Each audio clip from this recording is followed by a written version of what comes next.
Facebook-յան օգտատեր Էլզա Սանամյանը հարցնում է. ինչ է նշանակում ազգային գաղափարախոսություն։ Հարգարժան Էլզա, ազգային գաղափարախոսությունը ժողովրդի գոյության իմաստն է, նրա պատմական հիշողության արժեքների եւ ապագայի տեսլականի միասնությունը։ Առանց գաղափարախոսություն պետությունը ձև ունի, բայց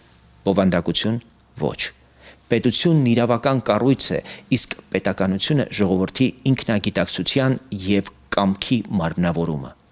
Պետություն կարելի է կառուցել օրենքով, բայց պետականություն միայն արժեհամակարգով։